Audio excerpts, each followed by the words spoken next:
वरिष्ठ पत्रकार अजीत अंजुम के खिलाफ एफआईआर करवाना अब चुनाव आयोग को भारी पड़ रहा है। जी हां, क्योंकि आपको बता दें कि बड़ी खबर निकलकर सामने आ रही है कि अब पत्रकार अजीत अंजुम पर एफआईआर का मामला सुप्रीम कोर्ट में जा पहुंचा है, जिसके बाद बवाल काफी ज्यादा बढ़ गया है। नमस्कार, आप देखना शुरू कर चुके हैं 4 PM न्यूज नेटवर्क और मैं हूं आपके साथ प्रगति ठाकुर।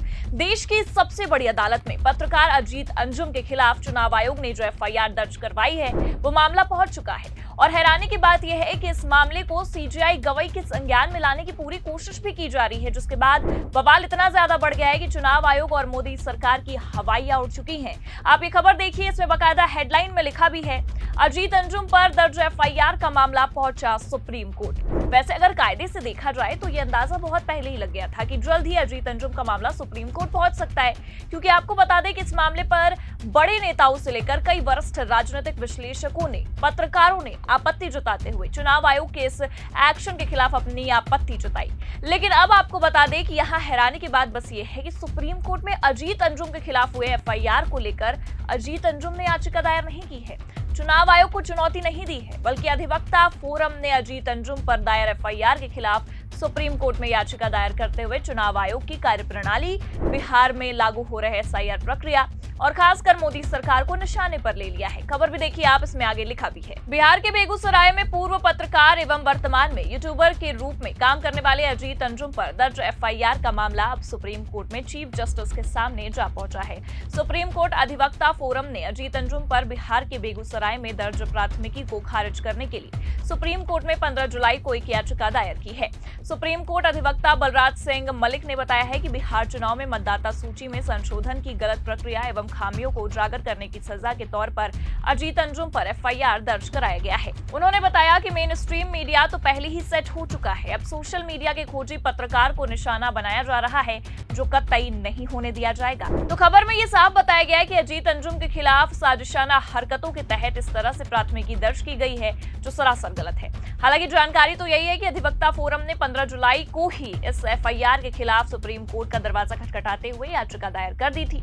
याचिका में यह साफ कहा गया कि अजीत अंजुम के खिलाफ एफआईआर करना उनकी खोजी पत्रकारिता पर रोक लगाने के लिए किया गया है। सुप्रीम कोर्ट अधिवक्ता बलराज सिंह मलिक ने तो चुनाव आयोग और सरकार को निशाने पर लेते हुए ये साफ कह दिया कि मेन स्ट्रीम मीडिया तो पहले से ही सेट है, अब सोशल मीडिया के खोजी पत्रकारों को निशाना बनाया जा रहा है, जो कतई बर्दाश्त नहीं किया जाएगा और उन्हें इसलिए निशाना बनाया जा रहा है क्योंकि वो सच दिखाते हैं। हालांकि इस तरह की टिप्पणी भी चुनाव आयोग के लिए काफी शर्मनाक है, पर चुनाव आयोग में कितनी शर्म बची है ये आप भी जानते हैं।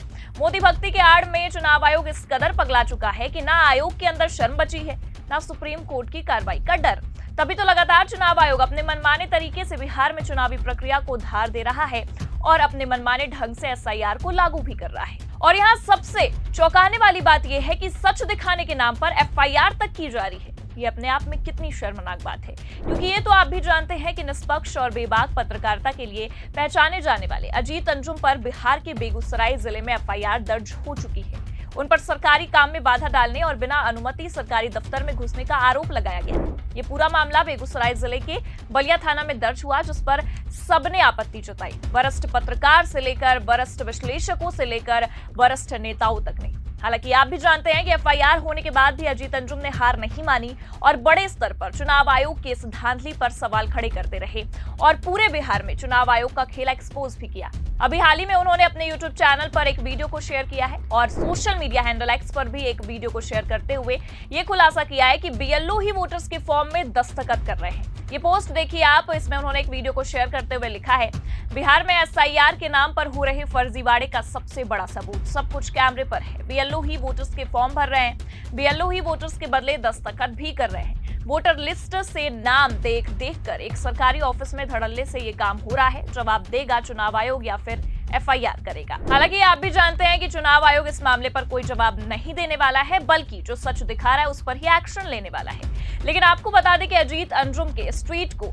रीट्वीट करते हुए खुद राहुल गांधी ने भी सवाल खड़े कर दिए हैं। उन्होंने लिखा है, बिहार में चुनाव आयोग एसआईआर के नाम पर रंगे हाथ वोट चोरी करते पकड़ा गया, काम सिर्फ चोरी, नाम एसआईआर, पर्दाफाश करने वालों पर होगी एफआईआर। ईसी अब भी इलेक्शन कमीशन है या फिर पूरी तरह से बीजेपी की इलेक्शन चोरी शाखा बन चुका है? तो राहुल गांधी ने तो बाकायदा इलेक्शन कमीशन को इलेक्शन चोरी का तमगा पहना दिया है। हालांकि इससे पहले भी चुनाव आयोग पर बीजेपी की बी टीम होने का आरोप लगता आया है, क्योंकि चुनाव आयोग ने पिछले कुछ दिनों में बिहार में कुछ ऐसे कारनामे किए हैं जिसने सबको चौंका कर रख दिया है। वो ये कहने पर मजबूर कर दिया गया है कि चुनाव आयोग बीजेपी की बी टीम की तरह काम कर रहा है। हालांकि अब इस बात में कितनी सच्चाई है ये तो खुद चुनाव आयोग और बीजेपी आलाकमान ही जान पाएंगे।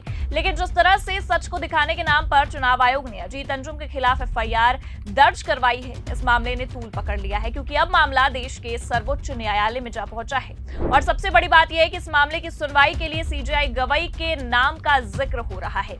इस मामले पर सुनवाई करने के लिए सीजेआई गवाई की संभावनाएं जताई जा रही हैं। खबर तो ये भी साफ बताया जा रहा है कि बिहार के बेगूसराय में पूर्व पत्रकार एवं वर्तमान में यूट्यूबर के रूप में काम करने वाले अजीत अंजुम पर दर्ज एफआईआर का मामला सुप्रीम कोर्ट में चीफ जस्टिस के सामने पहुंच चुका है। फिलहाल इसके बाद इतना तो तय है कि सीजेआई गवाई इस मामले पर तगड़ा एक्शन ले सकते हैं, क्योंकि सीजेआई गवाई ने कई बार सरकार के खिलाफ आवाज उठाई है, सरकार के कार्यप्रणाली पर भी सवाल दागे हैं। और ये मामला तो और भी पेचीदा इसलिए है क्योंकि इस मामले के तहत निष्पक्ष पत्रकारिता को एक बार फिर कटघरे में लाकर खड़ा कर दिया गया है। सच दिखाने, सच बताने की सजा दी जा रही है। पत्रकारों पर एफआईआर हो रहे हैं, पत्रकारों को जेल में भेजा जा रहा है, उनके खिलाफ एफआईआर दर्ज करके उन्हें सच को दबाने की धमकी दी जा रही है, जो अपने आप में कितनी शर्मनाक बात है। अब जरा आप ही सोचिए, इन सब मामलों के सामने आने के बाद लोकतंत्र में जो स्वतंत्र पत्रकारिता के दावे किए जाते हैं वो किन मायनों में सही नजर आते हैं? ये सारे दावे धरे के धरे ही रह जाते हैं। अजीत अंजुम ने खुद इस एफआईआर को पत्रकारिता पर हमला करारा है और इसे उनकी सच्चाई उजागर करने की कोशिश को दबाने का प्रयास भी बताया।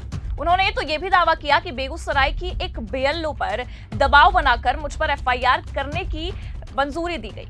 हालांकि आपको बता दें कि एफआईआर मामले को लेकर बीएलओ ने भी आरोप लगाते हुए कहा है कि बलिया प्रखंड सभागार में बीएलओ ऐप से वोटर लिस्ट की जानकारी अपलोड कर रहे थे। उसी दौरान अजीत अंजुम, उनके सहयोगी और कैमरामैन बिना अनुमति के अंदर घुस आए और सवाल जवाब भी करने लगे। लेकिन इस बात को वरिष्ठ पत्रकार ने सिरे से खारिज किया है और ये साफ दावा किया है कि उन्होंने अनुमति लेकर अंदर एंट्री की थी। फिलहाल इस वक्त लेकिन मुद्दा यह है कि अजीत अंजुम के खिलाफ एफआईआर करवाना चुनाव आयोग को काफी भारी पड़ चुका है, क्योंकि सुप्रीम कोर्ट में मामला पहुंच चुका है और चुनाव आयोग के खिलाफ याचिका तक दायर हो गई है। और चुनाव आयोग के खिलाफ याचिका दायर करते हुए ये कहा गया है कि निष्पक्ष पत्रकारिता को खत्म करने की साजिश की जा रही है।